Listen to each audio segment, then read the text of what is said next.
but my name is Shiva, for those of you who don't know. So we'll get right into it, actually. I'm going to start sharing my video.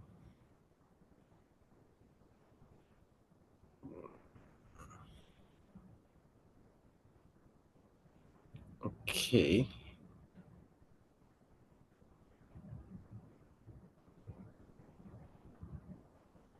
All right. Cool. So last week we discussed a little bit about some quantum stuff and what that kind of means, and breaking that down a little bit. Today we're going to be talking about the 7 Hermetic Principles. So these are really cool ways of kind of looking at the world. So what are the 7 Hermetic Principles? What even is Hermetic? Okay, so these are ancient laws written by a guy named Hermes Trismegistus. I don't know how to pronounce that properly, but that's his name. And it is found in texts like the Corpus Hermeticum, and they dated back. The scientists dated back 2,000 years ago in the Egypt and Greek area. So it's a really old ancient text, but people have kind of used it in modern time to kind of explain a lot of the scientific big questions, and the things that we don't really know. So let's go to the first principle. The first principle is kind of similar to what we talked about yesterday. It is as above, so below. This is just the principle of correspondence. And it's a pretty simple one to understand. It just means whatever above is the same as below, right? One example can be how a solar system will have a sun in the middle and then some rings around it, and then a planet, planet, and planet, right? That's how a solar system is arranged.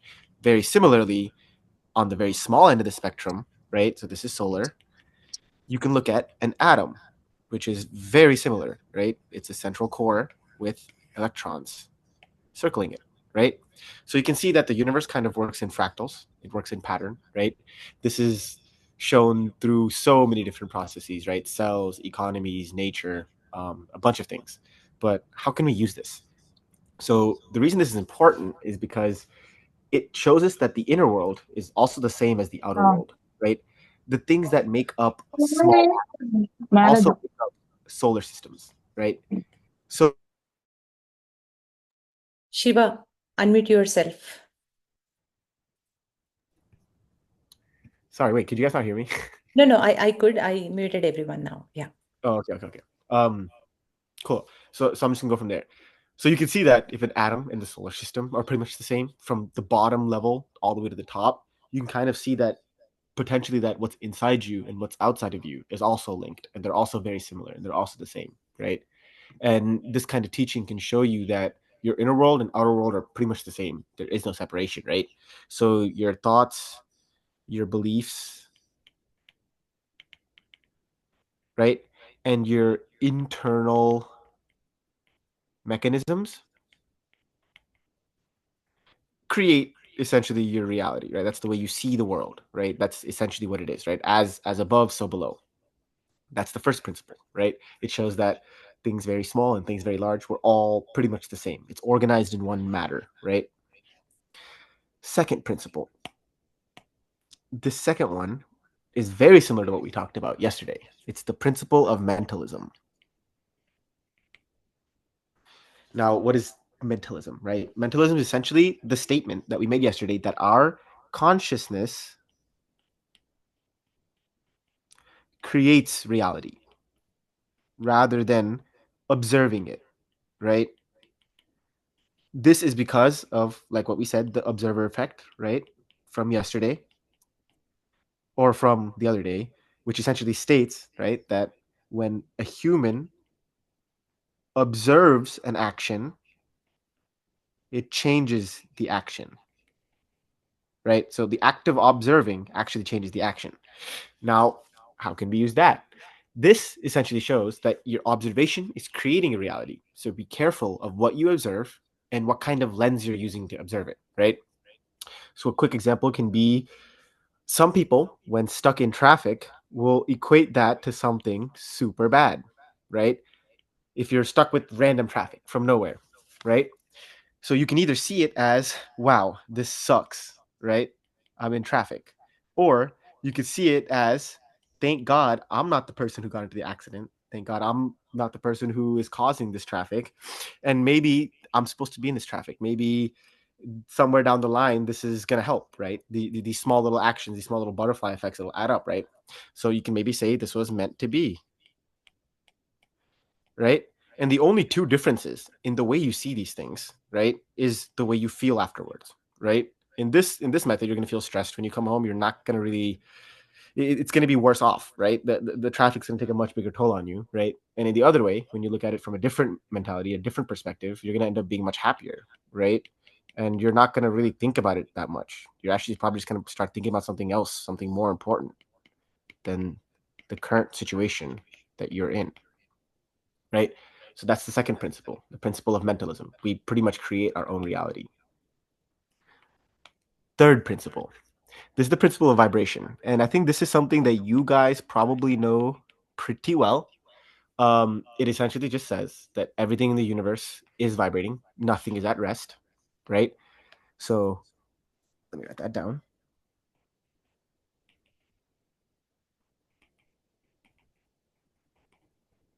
right? Everything is vibrating. Now, is that like just a saying or is that actually true in science? Well, it's actually true in science.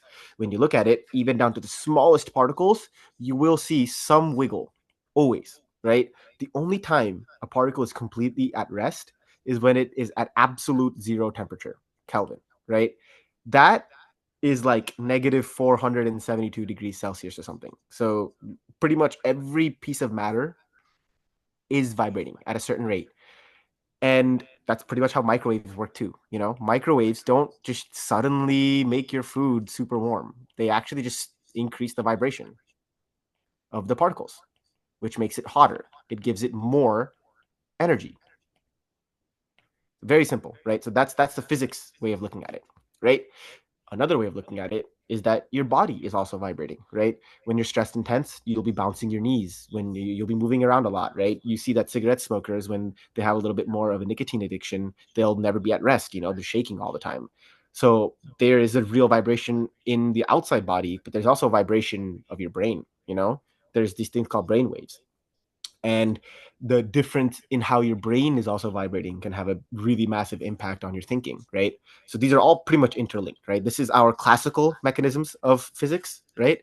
Showing us that microwaves increase the speed at which these little particles move, which then gives it more energy, and then that energy makes it hotter, right?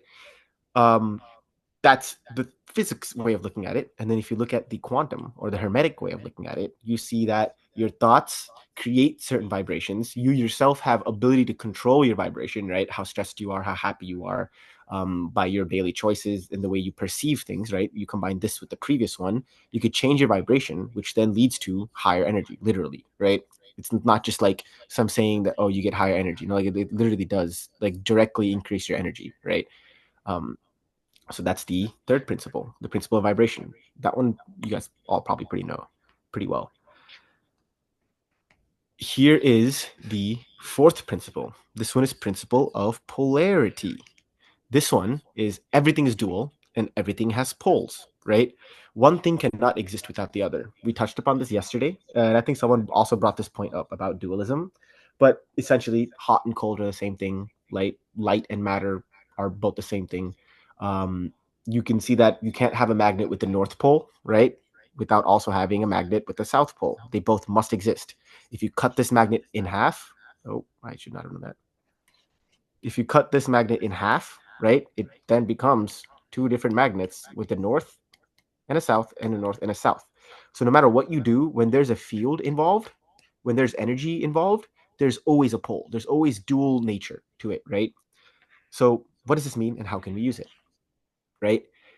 Principal polarity is very important because it teaches us that it's all kind of on a spectrum, right? Like good and bad, light and evil, but also success and failure, right? And many people don't really notice this, but these guys, this is the same side of the same coin, right? It's like a magnet, right? You can't have one without the other, right? You can't have constant success only, right? Or you can also not have constant failure only, right? One comes without the other. If you're always successful, that's your baseline, and there's no such thing as success or failure, right? If you're always failing, there's no such thing as success or failing, because that's just your state of reality, right? So you can look at that and kind of understand that these dips and highs and lows are just a part of life. Sometimes you'll feel really good, sometimes you'll feel really bad, right? But it's all a part of the same kind of wave, the same kind of life, right? So you have to kind of take that into knowing and kind of understand that if you shift your perspective, you can kind of see like, okay, this is just a downturn, this is just an upturn, this is just a downturn. That way you don't act hasty when you're in an upturn, and you don't act super hasty when you're in a downturn, right? Understand that everything in life, everything that you think is super black and white, good and bad, Republican, Democrat, it's all the same thing. It's just different variations of it, like different places on the spectrum, right? And it's up to you to understand that you're going to be moving back and forth through these constantly through life. Those are the first four. Before I go on to the last three, does anyone have any questions about any of these? Hello, friends. I can unmute you, so you can ask question if you have. Let me allow. Yes. If you have any questions so far, please raise your hand, or you can unmute yourself and speak. Hey, You guys no want me to clarify questions anything per or se, have any but questions? Oh, sorry. yeah, no questions per se, but just did not expect you to throw Republican, Democrat, or right like that. So that was funny, I thought. Good. Yeah, it's a good way of getting people to kind of like understand, like, oh, it's it all really is on kind of the same path. It's just one has a little bit, one has a little less, and then one has a little bit more, and one has a little less. It's all just an amalgamation movement. So Yeah, yeah, that's why absolutely. I mentioned that. I just took a double take there, so that's why it was funny. Cool. Yeah. Well, I guess if there's no questions, I'm going to keep moving on to the last three principles, and I think these are the most important in my opinion. So this next one is the principle of rhythm, right? So this essentially states that everything flows,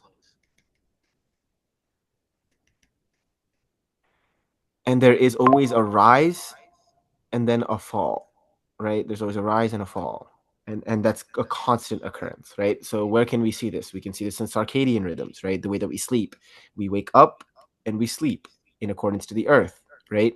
And then we can see that the earth also rotates around the sun, right? In a pattern, in a movement, right? It goes into winter, into summer, into autumn, into fall. There's cycles to that.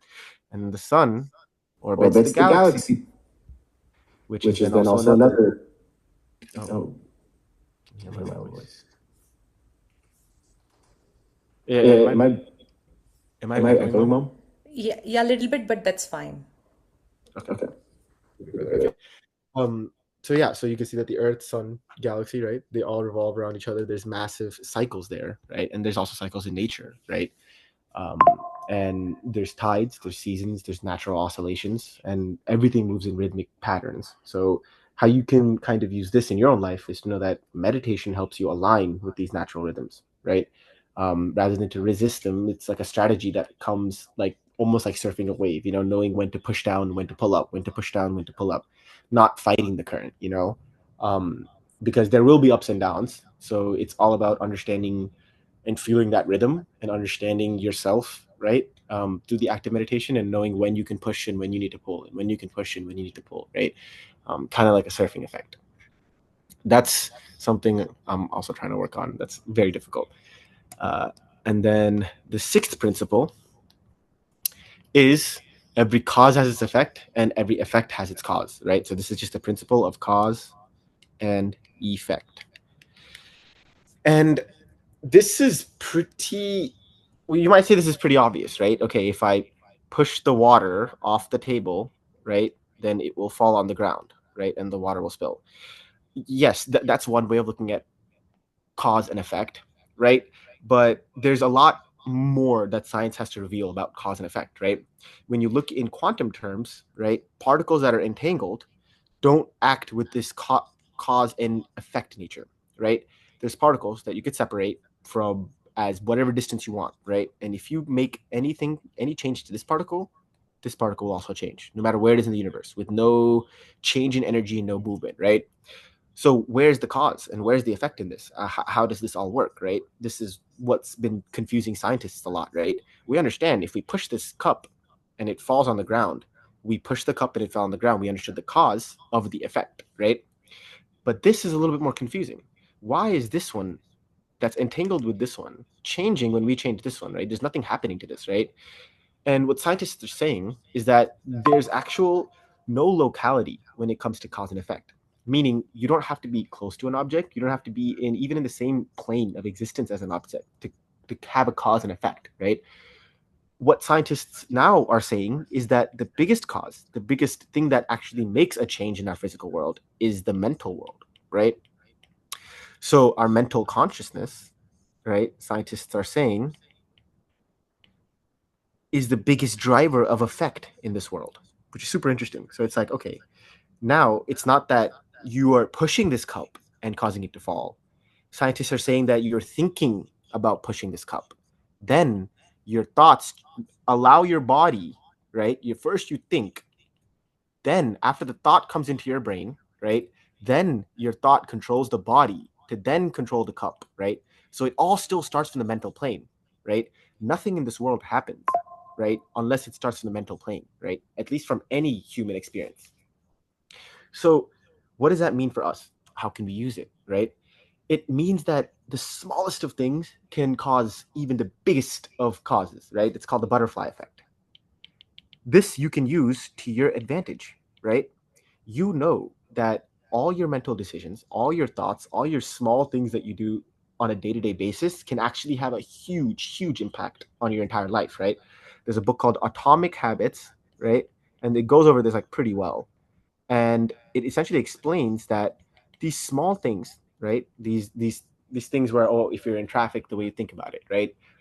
When you are in a good mood, right, you do something about it. When you're in a bad mood, you don't do something. Like all these small little awarenesses, they add up over time, right? And they have huge effects. These things that are seemingly random actually are all entangled, right?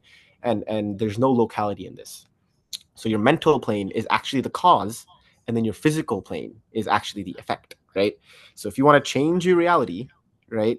If you want to change what's happening in the world, you have to first think different. So you do different. And then when you do different things will happen.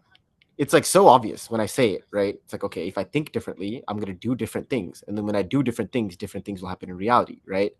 But oftentimes people keep starting with this step, right?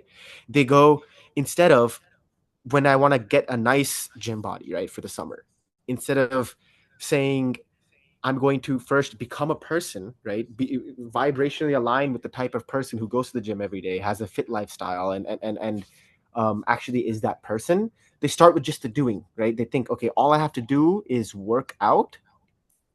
Let me erase that. Let me do that. All I have to do, right, is to work out and eat good. And then you'll get the results, right? These people will find out that 99% of the time they will fail because they're starting from the do. They're starting from the what they're trying to do, right? You're going to work out for maybe 2 weeks, right? And then you're maybe going to have 2 or 3 cheat meals in those 2 weeks. And then you'll skip the gym 2 or 3 times, right? You'll skip it. And then that leads into not going for 2 weeks. And then now you're back to square one, right? Nothing's really changed because you started with the do phase. You didn't start with the think different. You started with the do different. And then you thought that just because you're changing the physical plane, that it's going to change the physical plane, right? You can't change an effect with an effect. You have to change an effect with a cause. You can never change an effect with an effect, right? Because everything in the physical plane is just an effect of the mental plane, right? You must change in the mental plane for it to change in the physical plane, right? So now, how can you do differently, right? Now, instead of thinking, I need to eat good and work out, I need to become someone who values health more, right? I need to vibrationally align with what that person would do, right? How they would act, how they would think, right? The micro reactions. Okay. You start from that. That's all, literally, that's all you have to do. Just start from there. Start from, how do I become somebody who values health more? How do I become somebody who can align with that more? How do I become, what does that person look like? The perfect, with the perfect gym body, the perfect physique, right? What does that look like? How does he act? How does he think? How does he feel, right? Not what does he do? Not what does she do? It's how does she live? How does he live? How do they act? How do they think, right? What mental plane are they working in? And if you can just copy that, right, your body will naturally want to get up in the morning and naturally want to go to the gym, right? It's so simple, right? Once you convince yourself, right, to change mentally a little bit, right, then you, all your physical attributes, you won't even have to think about it, right? These people who are in the do stage, right, trying to change physical reality by changing physical reality, they'll go to the gym and they'll hate it, right? They'll go there because they're not somebody who values health, right? They just want the look, they just want the external stuff, right? So they're just doing the external stuff, and they're going to end up failing at 99% of the time. The only person who will actually succeed at the gym is someone who just goes, right? Someone who makes it a part of their lifestyle, who makes it a part of who they are, actually, right? Those people will outlast everyone, right? 2 years, 3 years, 5 years, 10 years, right? Down the line, after so many of these small habits add up, that's when all these truths will be revealed, right? So that's the sixth principle, cause and effect, right? Mental into physical, right? Mental is always the cause, and physical is always the effect. So when you want to change something, don't start from the physical. Don't try changing your bank account by trying to find different ways to make money. Don't try becoming the best swimmer or something, right? By just practicing how to swim, right? Like, that's not how it works. You have to figure out the mental first, right? What is the mental thing you have to do first? Then the physical will just come. Seventh and last principle. This is the principle of gender, right? And it's a little interesting because it's not talking about gender in the same aspect that we talk about on a day-to-day basis. It's more talking about feminine and masculine principle, right? So it's saying that to create true balance, you have to balance the feminine and masculine traits. Now, what does that really mean, right? In Hermetic Principles, right? These were in 2000 years ago. So the way they talk about, I don't even know if I spelled that right, but the way they talk about these two things is very different than how we talk about today, right? So the way they talk about masculine is that masculine is the physical plane. It is the doing, right? And then feminine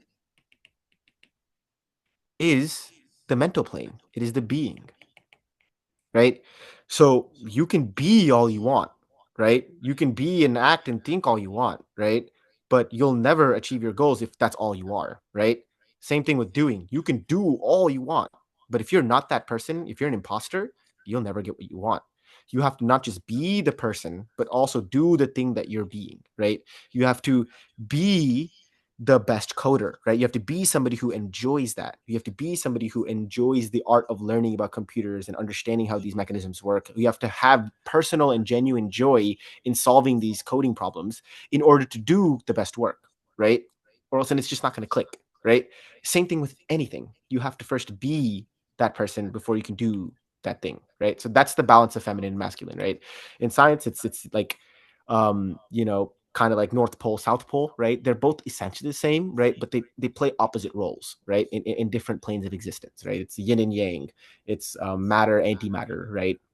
It's left brain, right brain. It's like logical and like emotional, right? Like you have to balance both of those things. And once you find that balance, that middle path, that's when things will start aligning, right? Like that's when you can actually get things done, right? Like a lot of times people will get stuck in just doing, right? They will just work every day nonstop and they will not see any results, right? Their brain is off. They're not feeling anything. There's no emotion behind what they're doing. They're just going, working, doing it, right? Like a lot of my friends that tried starting businesses, right? They'll just work every day, but there's no feeling behind it. There's no emotion behind it, right? There's no being behind it.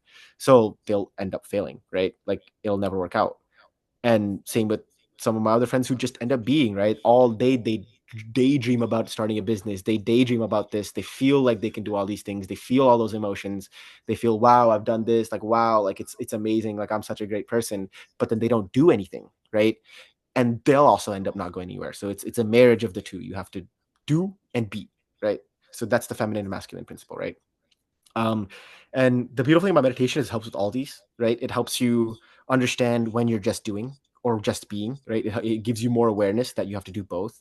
It gives you more awareness when you're just trying to hammer down the physical world to try to change the physical world. And it kind of lets you know that, oh, I have to change the mental world a little bit. I have to first think about what I'm going to do, have mental clarity about where I want to go, then act. So then actually what I want is going to happen and not whatever physical world has set into play will happen, right? So meditation helps with that.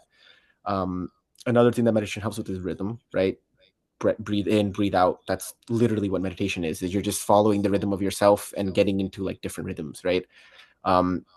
It helps with polarity, north and south. It helps you bridge the gap between the inner world and the outer world, right? If you dive really deep inside, because we spend all day in the outer world, right? We have eyes, ears, nose, mouth. We have 5 senses, right? All day we're spending in the outer world, right? So meditation helps us look into the inner world.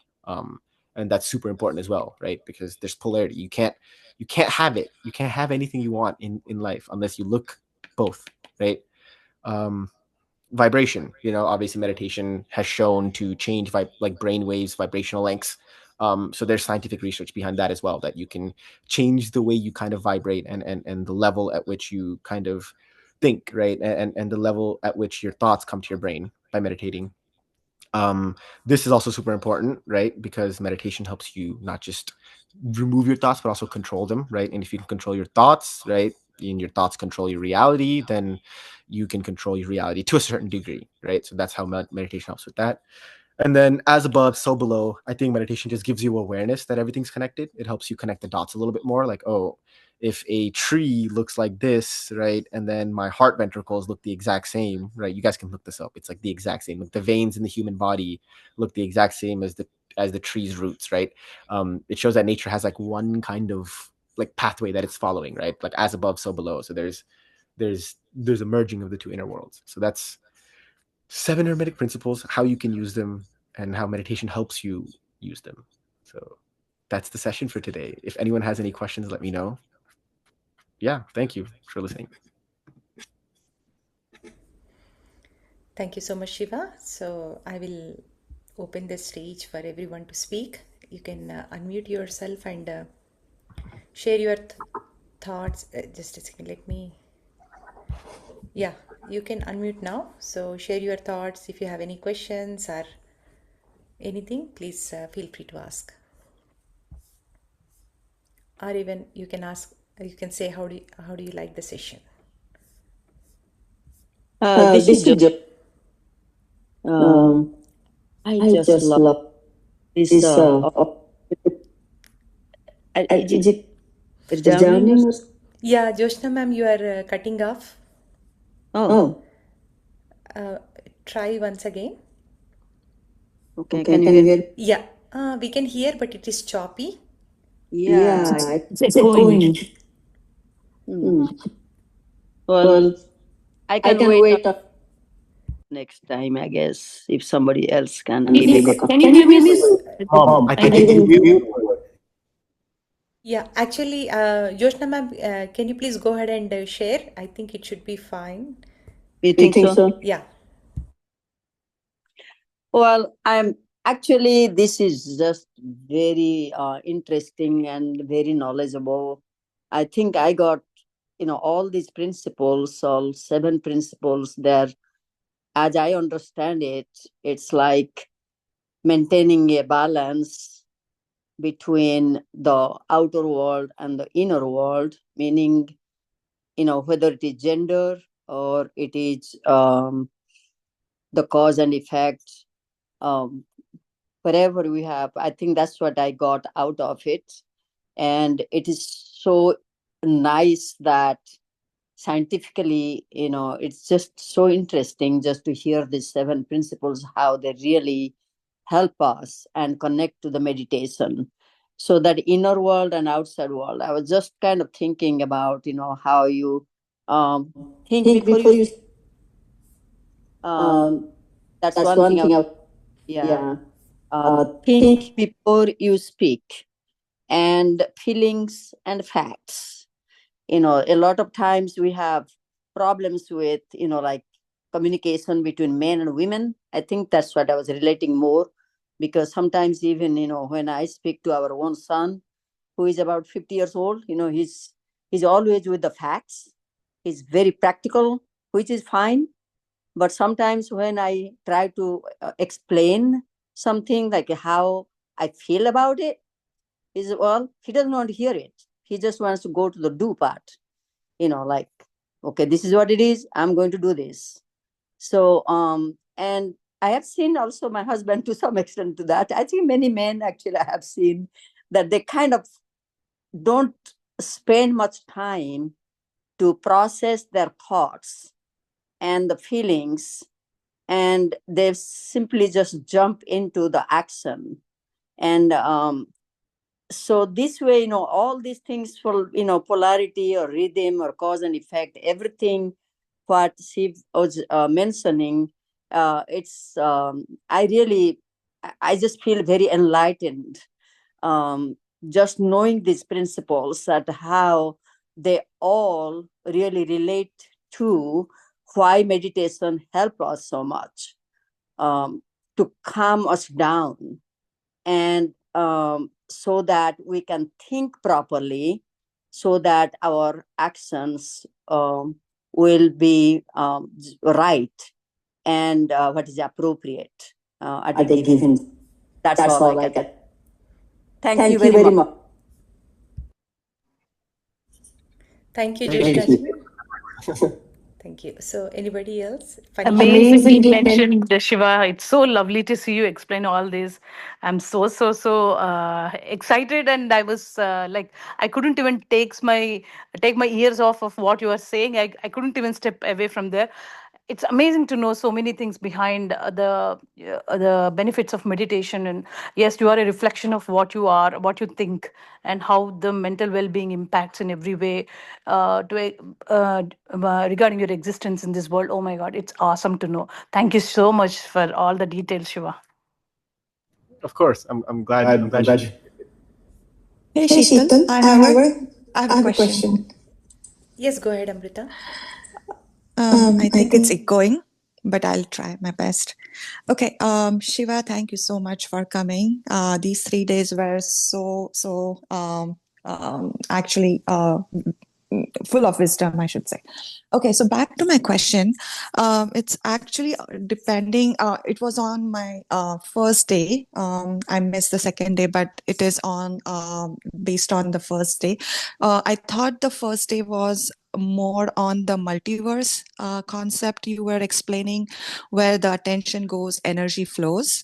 But after the session, I was thinking, okay, let's say you are at level 1 in your job, and you want to get to level 5. How do you get there? How, it takes time in 3D world. How do I reduce that time period from going from level 1 to level 5? Is it possible? I know it's not an Amazon Prime thing, but is there a way to reduce that time? Yeah, I mean, I think it's essentially asking yourself the right questions and then deciding how to act and what kind of feelings you'll act, right? So it's suppose you're at level 1, right? And you want to reach level 5. First, understand, like, what are the reasons, like, why do you want to reach level 5? Base level, right? Be honest with yourself. If it's for recognition, monetary gain, you be really passionate about the role, like whatever it may be, understand that and be clear about it, right? First, you have to know what you want, right? And then the second thing, it's a little bit harder to do, but like, I like to say, you can't have what you don't already have, right? Like, if you don't have a bag, you don't have the bag, right? And then when you have the bag, you have it, right? And same kind of works from the mental and physical world, right? So you have to kind of play a little mental trickery and trick yourself that you already have it, right? What are some ways you can do that, right? It's to look at maybe some other employees that are level 5, right? How do they think? How do they act? What kind of energy are they giving off? How are they vibrating? and who they are basically, right? And if you can try to kind of match that energy, right? If you notice that they're always coming in early, they're always working hard, or they always come up with the most clever and quick solutions to the best things, right? Or people seem to trust them. All these traits come from aligning with those principles, understanding what you want, why you want it, and then just acting and doing, right?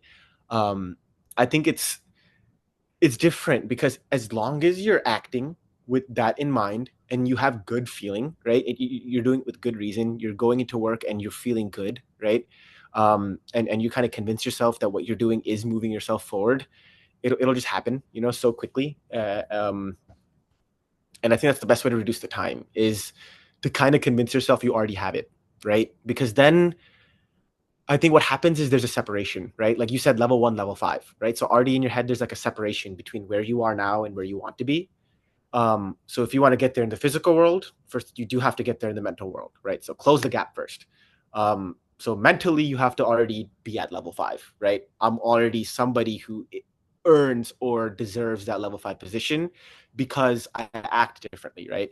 And that's going to come with physical changes. You can't expect, like I said, the physical reality to change if you don't change a little bit, if you don't do something, right? So that's the first act, right? Is to believe in it, is to understand, okay, I'm somebody who is level 5, right? I'm somebody who is capable and able to do this. And then is to act like that person, right? Wake up a little earlier, go to work, and then greet your coworkers. Make sure you message your manager more often, check in, ask how you can improve, get feedback, right? And then all these things, if you were not to do it from the perspective of how do I genuinely improve, but I just want to get, if you come at it from the angle of I just want to get more money, right? All of these small acts like waking up earlier, messaging your boss, becoming a better colleague, right? Taking on more responsibility, all those things will feel so difficult because you don't want to do it. You don't want to wake up early. You don't want to message your manager. You just want to get into work and leave, right? Because that's the method you're coming at it from. But if you're coming at it from a different angle, right? You say, I just want to be that level 5 employee, right? That's all. That's my only goal. You go into work a little earlier, right? You want to go into work earlier. You want to actually message your boss, right? You want to create relationships. You want to lead and manage. You want to take more responsibilities. And then naturally, you'll see that other people will notice, but the universe has a way of kind of just giving things to you once you know what you want and you act, right? So I think it's just be aligned with it. I think if there's a misalignment, if you're coming into work with the wrong feeling, with like the feeling of like I don't want to do this, right? Then it's going to increase that time, right? You just have to want to do it, know that you already have it, and essentially the time becomes zero, right? Because if you can convince yourself you already have it, then there's no difference between having it and not having it. You act the same. Like some people will act the same when they're dirt poor and when they're super rich millionaires, right? Because that's just who they are, right? Like my favorite rappers, they'll go from having zero money to like millions of dollars because when they rap and when they act and when they walk, they act like they are that person, right? They'll wear fake jewelry, they'll go out and like have that cocky sense of like confidence, right? They'll act like they're that person, right? But they're almost not acting. That's who they really are. They're convincing themselves slowly, this is who I am, And then it just happens, right? Like the universe will just give it to them, right? The record label will sign them. They'll get a million streamers. Maybe some people will watch the video of him like rapping with all his gold jewelry and crazy rented cars, right? And then some people will believe it. They'll think he's actually rich. And then if enough people believe something, it's true, right? Same thing with your job. Like if a lot of people believe you are somebody who's a level 5 employee, right? Somebody who can provide the company with more value, you'll get that 10 out of 10 times, right? Like even within my business, right? If we found an employee and he was giving us so much more value than before, right? And he was doing great work, messaging, becoming way more reliable. He's just a better employee. We're going to give him a raise, right? Because that's just how it works. That's how humans want to work. So that's my answer to that. I think it's just aligning your feelings with what you're doing. Okay. Thanks, Shiva. I'm going to try all that. Of course. Let's see what happens. I will definitely give you a feedback. Yeah. Just feel good when you're doing the things, right? Know why you're doing it. Feel good, when you're driving to work, put some music on, get hype, like this is something you want to do and you're excited to do, not something you have to do. That's the only frame of reference you have to shift. Sure. Thanks. Of course. Anybody else, friends?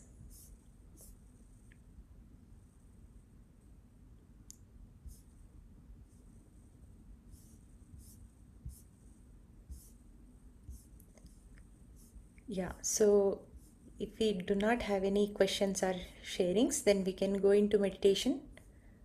Thank you so much, Shiva. Thank you for coming and sharing. So I heard all these principles individually. I think we have Srini uncle. No, So thanks, Shiva. Yeah, we came to know some new things, how we can apply all these things. It's very, very, very good. Thank you so much. Of course, thank you. Thank you for the kind words.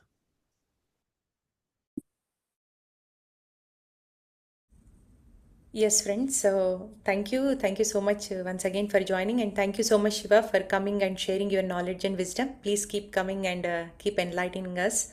And it is so important, like, how you come up with beautiful examples so that we can connect how meditation is helping in our day to day life. That is the whole purpose of this course, right? God of Gods created this daisy 21-day meditation so that we can understand ourselves better, so that we can create our best realities.